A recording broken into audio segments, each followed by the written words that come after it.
চশমা museum, a house of world class, জলট্যাক মোড়, বহরমপুর মডার্ন হোটেলের সামনে। মুর্শিদাবাদের রাজনৈতিক উত্তেজনা এখন চরমে। একদিকে বিতর্কিত মন্তব্যের জেরে আজ সকালে পুলিশের তলবে রেজিনগর থানায় হাজিরা দিলেন আমজনতা উন্নয়ন পার্টির প্রধান তথা নওদার বিধায়ক হুমায়ুন কবির। আর ঠিক সেই সময় অন্যদিকে শক্তিপুরে তার বাড়ির সামনে পদ্ম শিবিরের ঝান্ডা হাতে তুমুল বিক্ষোভ প্রদর্শন করল বিজেপির নেতাকর্মীরা।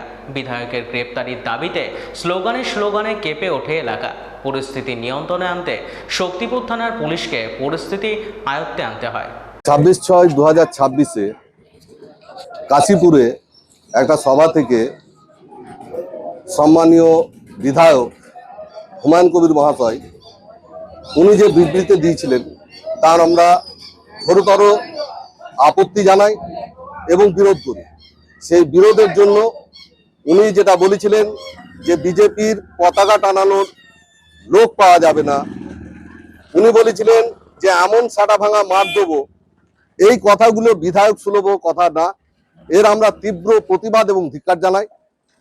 উনি একজন বিধায়ক, ওনার মাথায় থাকা উচিত যে উনি সবার বিধায়ক। উনি কখনো কোনো কমিউনিটি নিয়ে কোনো প্রশ্ন তোলার স্পর্ধা পান কি করে? ওনার বিধায়ক যেমন হিন্দু, ওনার বিধায়ক তেমনি মুসলিম।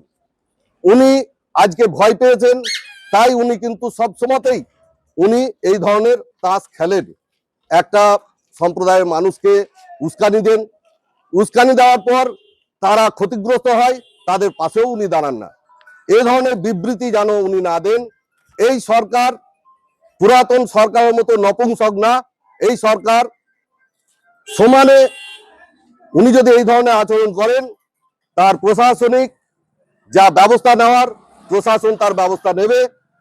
আমরা চাই উনি এই ধরনের বিবৃতি থেকে বিরত থাকুন, মানুষের হয়ে কাজ করুন। আমাদের মুর্শিদাবাদ জেলার বিধায়ক হিসাবে এবং কাঁধে কাঁধ মিলিয়ে সব বিধায়কের সঙ্গে আমাদের মুর্শিদাবাদ জেলাকে উন্নতির শিখরে নিয়ে চলুন। পশ্চিমবঙ্গকে সোনার পশ্চিমবঙ্গ তৈরি করতে সাহায্য করুন।